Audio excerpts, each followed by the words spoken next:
Hello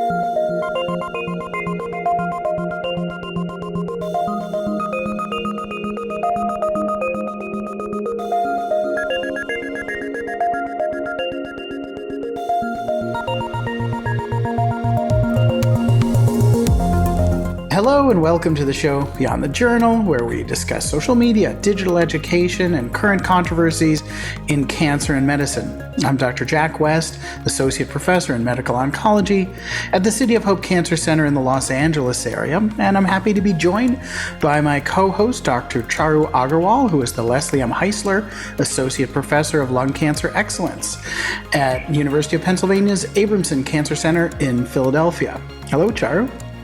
Hi, Jack. Today we are pleased to welcome Dr. Mary Jennifer, or MJ Markham, who's the Division Chief for Hematology Oncology at the University of Florida in Gainesville. Welcome, MJ. Thank you so much for having me. Congratulations on your recent appointment as the Division Chief of Hematology Oncology after serving in an interim role. It is an incredibly difficult time to serve in a role such as this, I think mainly related to burnout. Several physicians are leaving academia for industry. Can you discuss efforts that you may have in place to promote retention in academia, fostering support for junior faculty, while also certainly maintaining this heavy clinical mission of our individual cancer centers as well as hospitals? Wow, so that's a broad topic. You have 30 seconds. I became a division chief after serving in the interim role for more than 2 years. So luckily, I was able to spend that interim time really getting my feet wet. And I wish I could say that I had a nice sort of transition period with my former chief, but it really is like being thrown to the wolves. One of the things I encountered when I first took over as interim was that we were having a difficult time hiring. And of course, this was pre-pandemic, when our lives were somewhat more normal. I don't know if that's accurate, but they were different, right? So I don't know what normal is. But I think that in this time of the pandemic, certainly we've seen more issues with burnout and decreased wellness and just really people struggling to get through the day-to-day work that they do while taking care of their family and managing political and pandemic stress. So it is all a huge package. One of the things that I have focused on with my own faculty is really just doing whatever can be done to reinforce the fact that we're all in this together. It's very important to me that people feel comfortable speaking out, either because they're unhappy or they are upset or they're happy. I think it's just really important to foster communication. And so I spent a lot of my first months as a chief really listening and being available. It's an ongoing process. I've had, a couple of different colleagues and in the last 2 months have to take sort of emergency time off because of various situations that are not necessarily work related, but pandemic and life related and family related. And I think that's what we forget, when we go into medicine, is that the rest of life continues too. And we have to figure out as human beings how to navigate that. And in academics, I think the culture overridingly is that you're an academic physician and that's all you are. And it can ignore that whole personal and social aspect that is outside of that, ivory tower.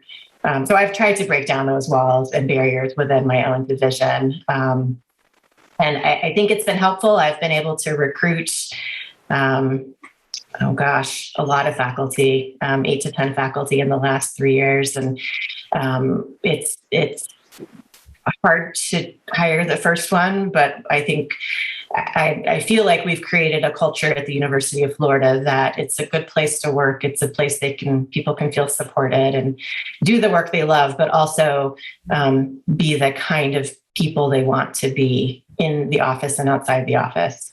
And I have no idea if I answered your question. I started rambling. You did. I'd like to go back a bit to your kind of origin story and entering into coming from a background of gynecologic oncology, medical oncology, and that's a kind of tangentially involved, but not completely resonating in the same way as medical oncology. And I think there's some potential tension of who does what and the interplay between them. So can you talk about your background, how you got to where you are, and how you see these fields working together or having some existing ongoing tension? Yes, absolutely. So I had no intention of specializing in gynecologic cancer. That was not on my radar when I was a hem-onc fellow. In fact, my plan was to be a lymphoma doctor, and I was hired as a lymphoma specialist. My mentor throughout my fellowship was a lymphoma and still is a lymphoma specialist, and I loved working with him, and I wanted to see the kinds of patients he saw, and so that's where I was headed. In my hem-onc fellowship and in my institution at the time, the world of gynecologic cancers was really under the arena of the gynecologic oncologist, which is how it is at many places. Sure. And so when I was a third-year fellow studying for my boards, which I knew were coming, and luckily I had some time in that year to dedicate to that, I reached out to the gynecologic oncology surgeon who I knew at the time and asked her if I could shadow in her clinic so that I might actually get to see a woman with ovarian cancer, something that I didn't have the opportunity to see in my continuity clinic at our VA medical center. I learned later when I didn't get a reply back from her that she never responds to emails. So I ended up joining the faculty as a lymphoma doctor when she emailed me finally after several months and said, "Hey, I know you have an interest in gynecologic cancers. I am getting ready to go on a 2-month sabbatical. Will you cover my patients for me?" And I sat and I stared at the email for a bit, trying to figure out had I really said that I was interested in this patient population or what exactly happened.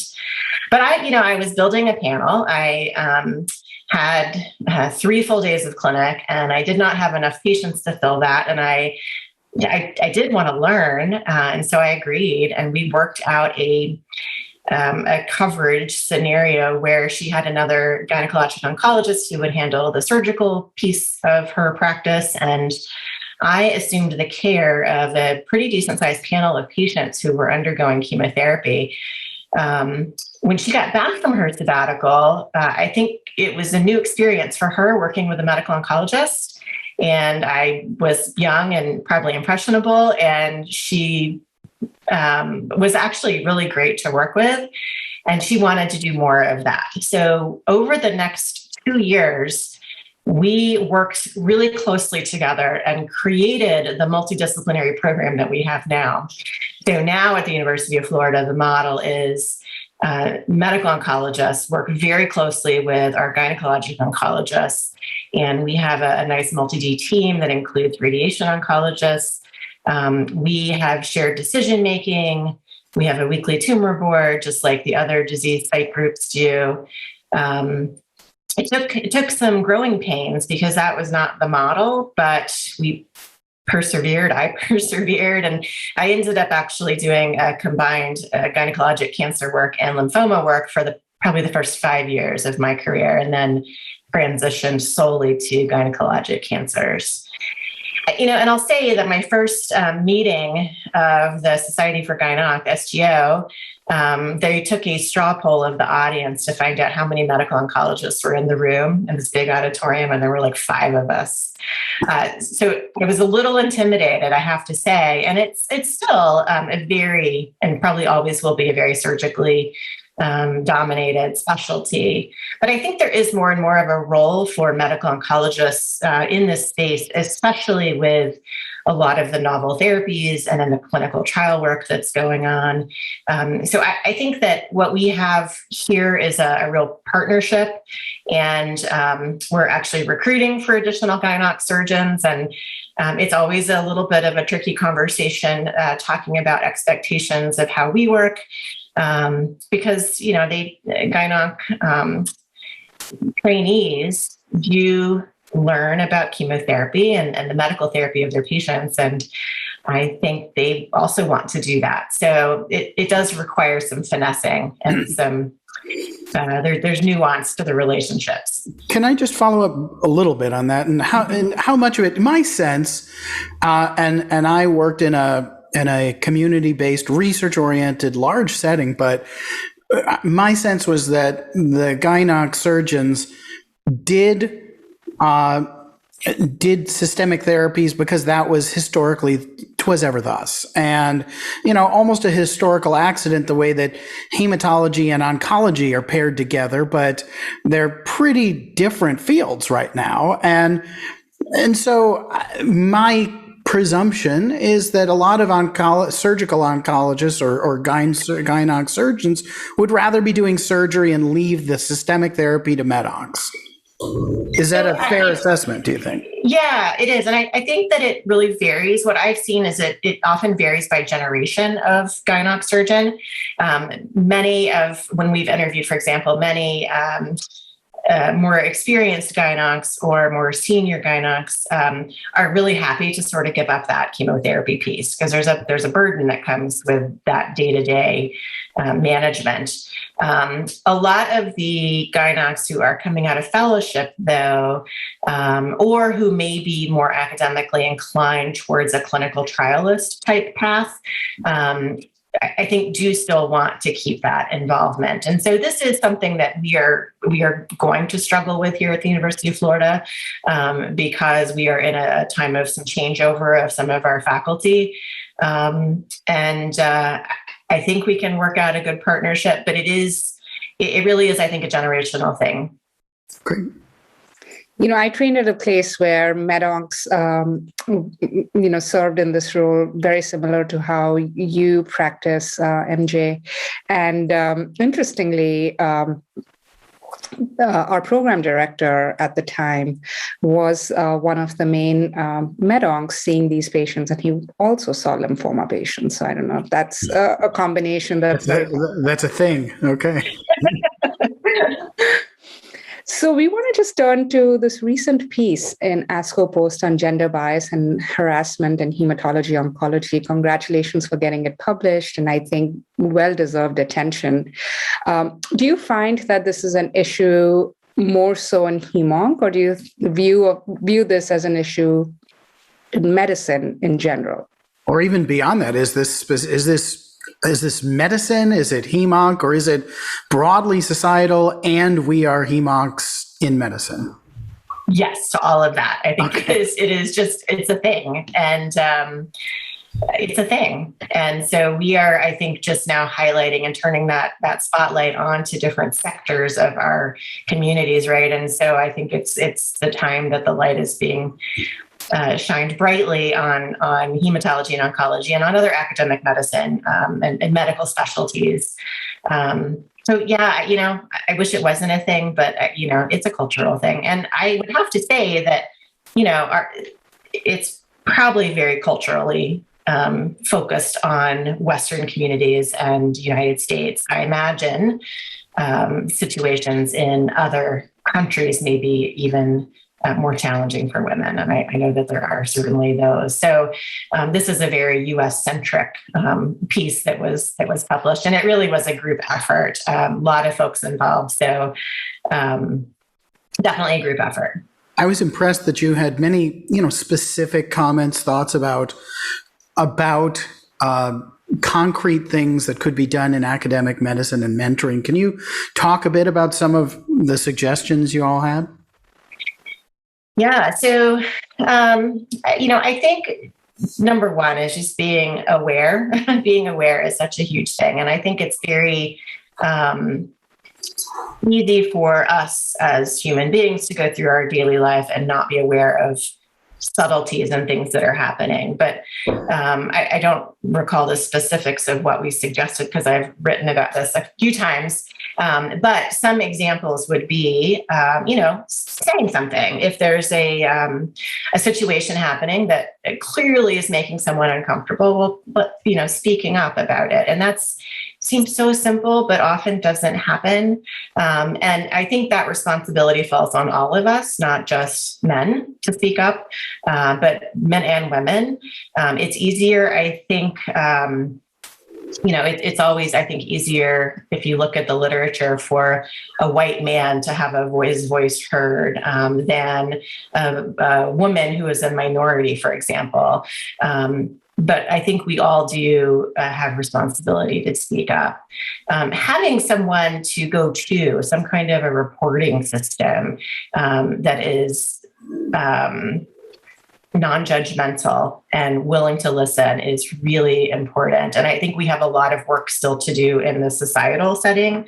There's been some discussion about licensure, for example, what happens in my state. And then if something gets on my record, for example, I can go get a medical license in another state and that information doesn't necessarily carry over. So there are some things that probably should be done at a federal level to create reporting structures that actually mean something.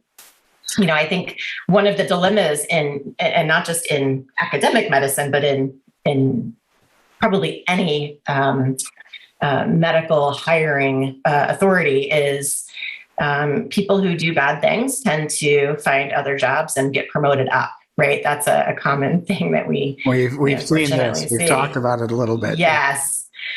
So there has to be some work on that piece of it. Accountability. But I was impressed also that you offer thoughts like really focusing on the diversity of mentees that people have and potentially looking beyond your institution. I think these are, we need some novel solutions. And of course, kind of what gets measured gets done. I mean, if no one's paying attention to this, you just perpetuate the historical problems.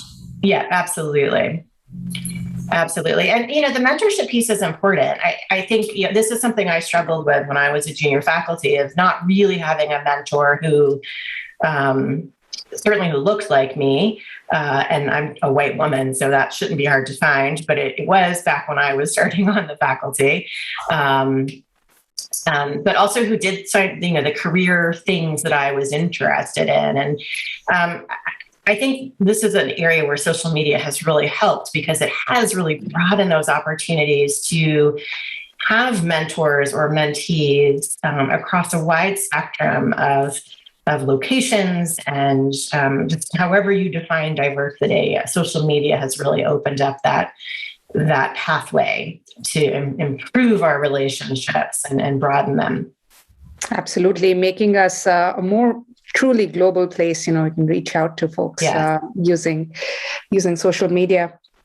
Speaking of social media, you helped create and curate a blog on COVID-19 on cancer.net. This is an educational resource from ASCO, geared towards providing credible, compassionate, up-to-date information on patients with cancer. I can imagine that it must have been quite a struggle to keep information current. As information was coming in, I mean, there was a time when masks weren't even a thing. I look back 20 months ago and, early March, nobody was wearing masks. So how did you do it? How did you keep it current? And how many iterations did it take for you at one given time? Oh boy, it's ongoing. I have to say it is ongoing. So, it's really interesting. I was on the ASCO communications committee at the time, and at the time that COVID was just beginning. And I remember reaching out to one of my contacts, one of my staff contacts at ASCO on the communications committee, and I was having questions from patients and I had questions, and I thought, probably there's lots of people who have questions because we all did at that time. And so I just reached out and I'm like, hey, I think it'd be great if ASCO would put out some communication for our patients about this. And I just sort of threw out there, if there's anything I can do to help, let me know. And 2 days later, I believe, we had a blog post up at cancer.net. It has been a really interesting experience. I think those early days are a bit of a blur. I think back in March, April, May of 20, so many of us were spending so much time, right, glued to television and glued to news outlets and reading anything we could that was coming out of China and Italy and Washington State, places that were hit earliest, New York City. And so I was no different than everybody else. I just created a job for myself by writing that every day. So my usual habit to this day is looking at the latest news on COVID. And now it's really nice because I can, it's easy for me to go to FDA and CDC and see what the latest, news announcements are. And it's great to have positive news.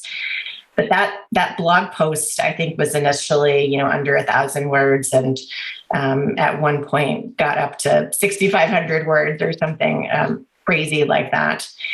None of it would have happened without the support of the cancer.net staff. Greg Guthrie is my editor there.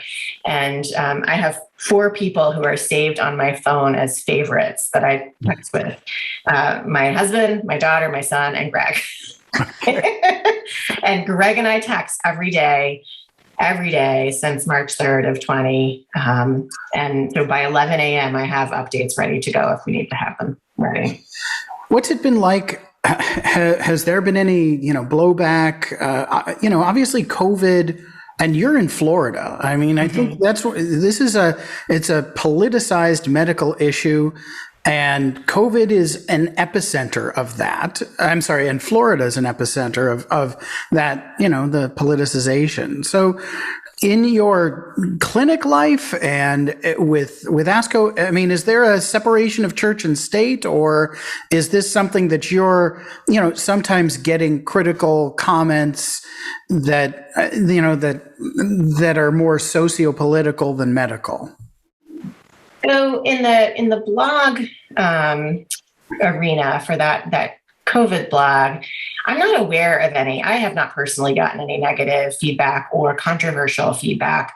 If the cancer.net team has, they have not forwarded that on to me.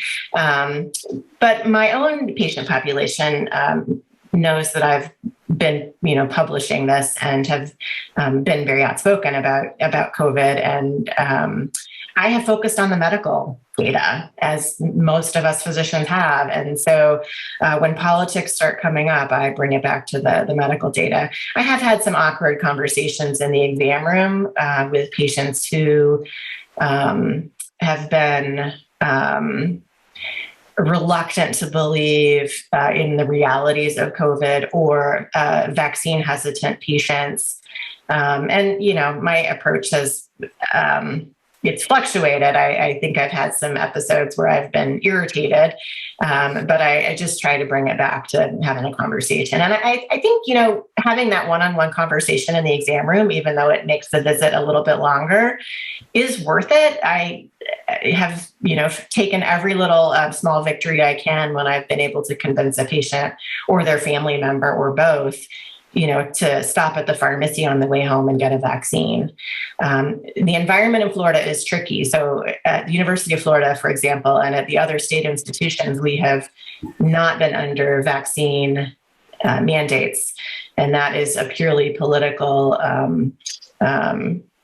it's purely for political reasons. Right. We have a governor who is threatened to cut state funding. In fact, in our county here in Gainesville, the governor has cut funding to our public school system because the public school system that my kids go to are, mandated masks. And so there's a court case about that right now. So Florida's an interesting place, but I think Florida has always been an interesting place. So this is just par for the course. Yeah. Speaking of social media, moving away from cancer.net, we've really witnessed a sea change in how information, specifically medical information, is shared on Twitter. We've seen that journals, publishing houses are now very interested in creating a social media presence. And you, as our listeners may or may not know, have held the role of social media editor for the Journal of Clinical Oncology and previously also for the JNCI. Were these roles there before you took them on, or did you have an opportunity to shape them, and how have they evolved over time? So I was the first social media editor for both of those, JCO and JNCI. And interestingly, neither was a role before, I came into it. And I think with the ASCO journals, ASCO is just so forward thinking with all of its work. And so I served on the communications committee at the time those roles were created, and on the social media working group with ASCO. And so it was really due to the forward thinking of the ASCO journal staff that those roles were created for JGO, JCO, and JCO-OP now. So I have to say the ASCO staff really did a lot of the heavy lift with creating how the journals, the social media editor role would play out, but it did evolve. And it was really a joint effort between myself, Deanna Attai, and Gilberto Lopes, who I always mispronounce his name. Sorry about that, Gilberto. So we really worked closely with the team to figure out the process. And it was really just about getting good science out there in a way that people on Twitter could easily approach and understand. In JNCI, I did really sort of craft that role. And thankfully, to my work with JCO, I sort of modeled a lot of the processes after that. I think one of the areas that I have seen evolve as social media editor is authors are becoming a bit more aware of how best to format some of their, images or graphics or language, or even just signing up for Twitter is a huge step forward. If an author is not on Twitter, it's really hard for the journal to tag that author in a post and really get the word out. And that's really what it's about, is not just raising awareness of the journal, but getting the science out there and just raising awareness. And it's hard to do that if the authors are not on Twitter. Can I ask also about, how much of this, a lot of social media is authenticity, your own voice, but these are brands that are bigger than one person. So I presume that with you as a social media editor for JCO or JNCI, as I do for JAMA Oncology, it's kind of an advisory role, but it's not typing the tweets and sending them out as, in your voice, or how much is that, and how much is it kind of regulated by professional stakeholders? Yeah, so that's a great question. And for both of those journals, I was really crafting the messaging. I wasn't the one, hitting the button on the tweet to go out. I wasn't doing a lot of the formatting, but coming up with the message fell under my role. And I didn't take it lightly, because it is, speaking on behalf of a major journal. And right. So I always, I had some rules that I would follow. I didn't share opinion, letters to the editor, for example, which are very opinion-based or can be. So it was really just purely the science publications that were going out, or things like Art of Oncology, which I personally love reading. But I also tried to incorporate some language in these tweets that was more reader friendly. And, I always imagine a patient is reading this, right? So instead of using the language, a cancer patient X, a patient with cancer, a person with cancer, and trying to use really gender neutral terms. I wanted the journal selfishly to be seen as a very open and welcoming place that shared messages that were true. And if there was a statement that was, about a medication that actually showed promise, phrased it in a way that really highlighted this is an author's work. It's not the journal saying that this is the case. So there's a lot of sort of nuance that went into crafting some of those messages. I have to say took that some work in the beginning. Yeah.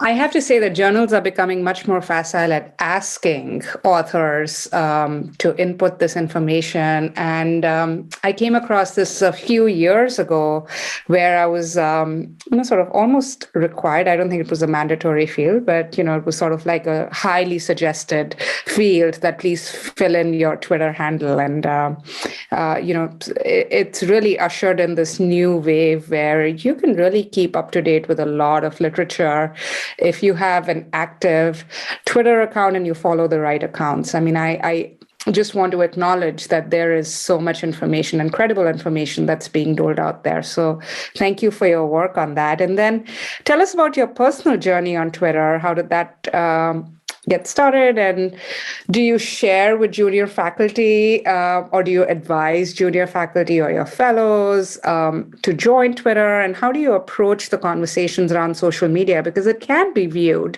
as quite a time sink. And we've talked to our guests before you on this show about how do you manage your time in terms of active engagement.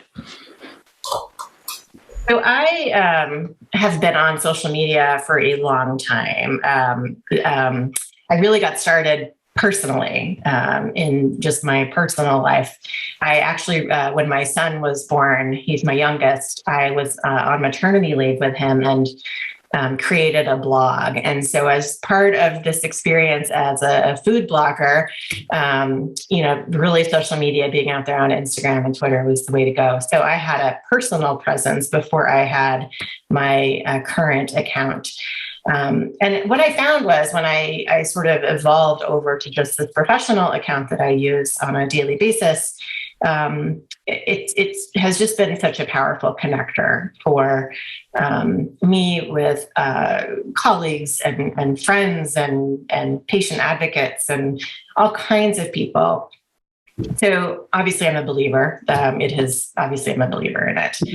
I have to say, I do recommend to faculty that I hire as part of my sort of, welcome to the University of Florida discussion on their first day that I really recommend having a presence. And my usual advice is just create an account, get on there and just listen and just look around and follow, some credible accounts. Follow ASCO, follow NCI, follow people who are known to be reputable, and just pay attention. It is a wonderful way, I think, for people to not only, be educated because there's, latest news and medical information being shared there, but also to really make connections and to help develop both personally and professionally. I think it is certainly can be overwhelming when someone is starting out. It takes me, 5 minutes because I am just so familiar with it. It's really something that just fits into everyday's workflow. I think most people spend more time, wasting time in front of the television and could easily access Twitter and make some nice connections there. And for my own career as a medical, as a gynecologic medical oncologist, Twitter is really where I've formed a lot of my strongest connections with other med oncs who are doing the same thing that I am doing. And it has been invaluable. I think, again, to be able to cross geographic boundaries, especially, whether you're a patient with an uncommon to rare mutation or a doc who is looking for people with your similar interests or whatever. I think that the internet makes it possible to cross those geographic density boundaries. But also thinking about how cancer care is practiced and the challenges of geography, particularly in a world of a pandemic, we were thrown into a world of having to do telemedicine in March of 2020. Not everybody, but I think many institutions had a crash course in this, whether you wanted to or not. And at this point, a lot of states are re-evaluating how liberal they want to be in reimbursement, and there's a lot of uncertainty about what the future of telemedicine should be, both if it's not certainly absolutely required. And so I'd love to get your perspective personally and institutionally in terms of how helpful it's been, whether it's something you and colleagues curse under your breath or maybe overtly all the time, and or whether you think that it is something that serves a valuable role as a tool for a subset of patients and visits, and should do that longitudinally beyond a point of infectious necessity. Right. So I think one of the blessings that has come out of the pandemic has been the evolution of telemedicine. Prior to early 2020, my institution really didn't utilize it, or at least in my department, it was not utilized. So we quickly, did a 180 and got it established in all of our clinics. I think in the oncology space, it has been, it's not really appropriate for a lot of visits. And so what we have sort of learned is when to use it and when it's not really necessary or even a good thing. I think in the peak of it, we may have been doing in my clinic maybe 20% of visits by telemedicine, and really that was about the highest that we got because of so many patients on active treatment. Right. But now we are sort of we're down. We still are using it, but it's pretty limited. I think that for me, I use it when I need to.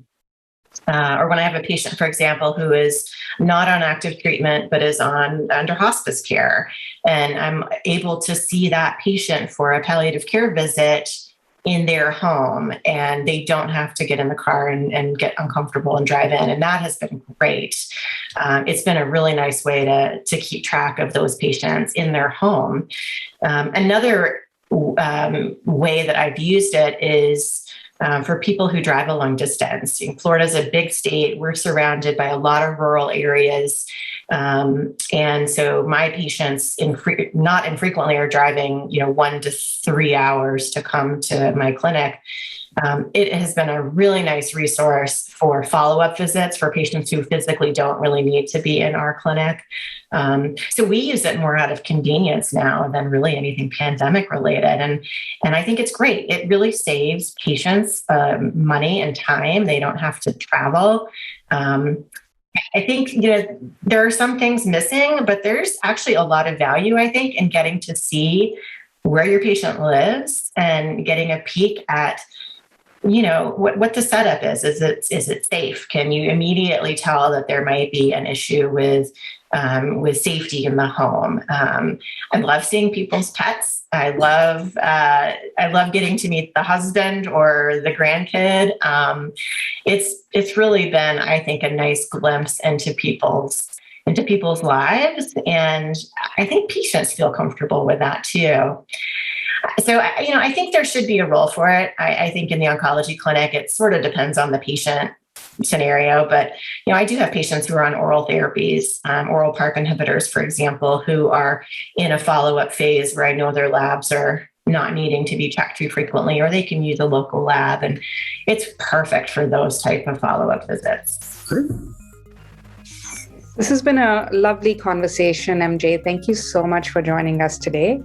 You can find us on iTunes or wherever you find your podcast content. We hope that you will subscribe and send us comments and feedback to beyondthejournalshow@gmail.com. We would like to thank Mark Lindsay and Talking Speaker for production and distribution support. See you in a couple of weeks with our next guest. Thank you, MJ. Thanks, folks. Great talking to you. Thank you.